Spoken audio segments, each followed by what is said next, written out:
അങ്ങനെ ലോകകപ്പിൻ്റെ ഫൈനൽ ചിത്രം തെളിഞ്ഞിരിക്കുകയാണ്. ഇനി നടക്കാൻ പോകുന്നത് മെസ്സി യമാൽ പോരാട്ടം. 2026 ലോകകപ്പിൻ്റെ ഫൈനലിൽ ആ 19കാരനും 39കാരനും തമ്മിൽ ഏറ്റുമുട്ടും. ലോകം കാത്തിരിക്കുന്ന പോരാട്ടം തന്നെയാണ് എന്തായാലും ഈ ലോകകപ്പിൻ്റെ ഫൈനലിൽ നടക്കുന്നത്. അർജൻറ്റീന ആരാധകരെ സംബന്ധിച്ച് ത്രില്ലർ പോരാട്ടങ്ങൾ തന്നെയായിരുന്നു ഈ ലോകകപ്പിൽ മെസ്സിയും സംഘവും നടത്തിയത്. ഒരു സിനിമയെ വെല്ലുന്ന മത്സരമായിരുന്നു ഇന്നലെയൊക്കെ സെമിയിൽ ഇംഗ്ലണ്ടുമായിട്ട് അർജൻറ്റീന നടത്തിയത്. അവർക്കൊക്കെ ആഘോഷിക്കാം, അർമാദിക്കാം. ആ രീതിയിലുള്ളൊരു പ്രകടനം, മിന്നും പ്രകടനം തന്നെയാണ് ഇന്നലെ മെസ്സിയും ടീമും കാഴ്ചവെച്ചത്. വലിയ ആഘോഷത്തിലാണ് എന്തായാലും അർജൻറ്റീന ആരാധകരൊക്കെ ഉള്ളത്. കപ്പ് നേടും. ഇത്തവണയും തുടർച്ചയായി 2ാം തവണയാണ് അർജൻറ്റീന ഫൈനലിൽ പ്രവേശിക്കുന്നത്. ഇത്തവണ മെസ്സിയും സംഘവും 2ാമതും കപ്പ് നേടും എന്നുള്ള പ്രതീക്ഷയിൽ തന്നെയൊക്കെയാണ് അർജൻറ്റീന ആരാധകർ ഉള്ളത്. ഫൈനലിൽ സ്പെയിനാണ് എങ്കിൽ കൂടി സ്പെയിനെയും ഈ ഫോമിൽ തറ പറ്റിക്കും എന്നുള്ള ആത്മവിശ്വാസത്തിൽ തന്നെയാണ് അർജൻറ്റീന സംഘവും ആരാധകരും ഒക്കെ ഉള്ളത്. എനിക്ക് തോന്നുന്നു ഒരു പക്ഷേ കഴിഞ്ഞ ലോകകപ്പിൽ നടത്തിയതിനേക്കാൾ തകർപ്പൻ കംബാക്കാണ് ഇത്തവണ അർജൻറ്റീന ടീം ഈ മത്സരങ്ങളിലൊക്കെ കാഴ്ചവെച്ചത്.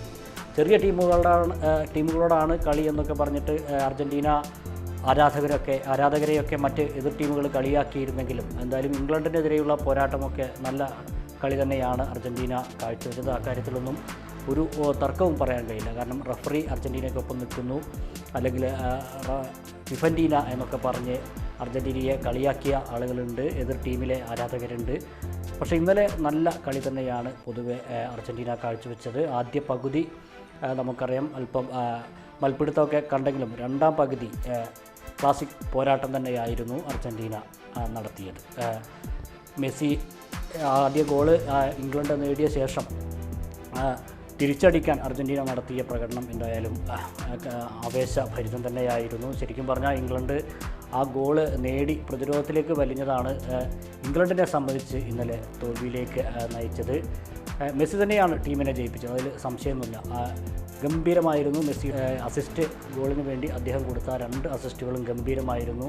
ആവേശത്തോടെയുള്ള ഒരു മത്സരം തന്നെയായിരുന്നു. അവർ ജയിക്കാൻ വേണ്ടി പൊരുതുക തന്നെയായിരുന്നു ശരിക്കും പറഞ്ഞാൽ മെസ്സിയും സംഘവും ഇന്നലെ ചെയ്തത്. ഇംഗ്ലണ്ട് ആ ഗോൾ അടിച്ചതോടുകൂടി കളിയുടെ ചിത്രം മാറി എന്ന് വേണം പറയാം. ഇംഗ്ലണ്ട് ആവട്ടെ ഈ ഗോൾ അടിച്ചതിന് ശേഷം അവർ പ്രതിരോധിക്കാനാണ് ശ്രമിച്ചത്. ഗോളാവാതെ എങ്ങനെയെങ്കിലും പിടിച്ചു നിൽക്കാൻ കഴിയൂ എന്നതാണ് അവർ നടത്തിയത്. പക്ഷേ ഇപ്പുറത്ത് മെസ്സിയാണ് എന്ന കാര്യം, അല്ലെങ്കിൽ മെസ്സിയും ടീമുമാണ് എന്ന കാര്യം ഇംഗ്ലണ്ട് മറന്നു എന്ന് വേണം പറയാം. ഏത് സമയവും കളിയുടെ ഏത് നിമിഷവും ഗോളടിക്കാൻ കഴിയുന്ന താരമാണ് എതിരെ നിൽക്കുന്നത് എന്നത് ഇംഗ്ലണ്ട് മറന്നു എന്ന് വേണം പറയാൻ. അവസാന 10 മിനിറ്റിൽ ആ 2 അസിസ്റ്റുകൾ അതാണ് കളിയുടെ ഗതി നിർണ്ണയിച്ചത്. അതിന് ഇംഗ്ലണ്ടിന് മറുപടി ഉണ്ടായിരുന്നില്ല എന്ന് വേണം പറയാം. സത്യം പറഞ്ഞാൽ ആദ്യ ഗോളടിച്ച് ഇംഗ്ലണ്ട് പ്രതിരോധത്തിലേക്ക് വലിഞ്ഞു. അത് അവർക്ക് വലിയ തിരിച്ചടിയായി. അർജൻറ്റീനയാണെങ്കിൽ ഗോൾ മടക്കാൻ 2ഉം കൽപ്പിച്ച് ആഞ്ഞടിക്കുകയായിരുന്നു. അതിനുശേഷം അവർ ഗോൾ മടക്കുകയും ചെയ്തു.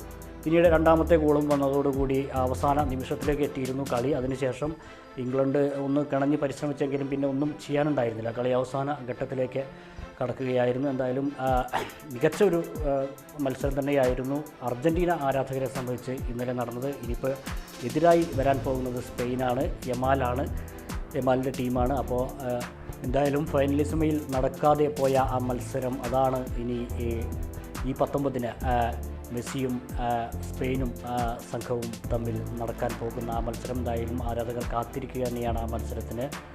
അടുത്ത മത്സരം തന്നെയാകും ലോകകപ്പിൻ്റെ ഫൈനലിൽ നടക്കുക എന്ന കാര്യം ഉറപ്പായി കഴിഞ്ഞു. എന്തായാലും അർജൻറ്റീന ആരാധകർ വലിയ ആവേശത്തിൽ തന്നെയാണ്, സ്പെയിനിൻ്റെ ആരാധകരും വലിയ ആവേശത്തിൽ തന്നെയാണ്. മറ്റൊരു ക്ലാസിക് ത്രില്ലറിനാകും എന്തായാലും 2026 ലോകകപ്പ് സാക്ഷ്യം വഹിക്കാൻ പോകുന്നത്. കാത്തിരിക്കാം ത്രില്ലർ പോരാട്ടത്തിനായി.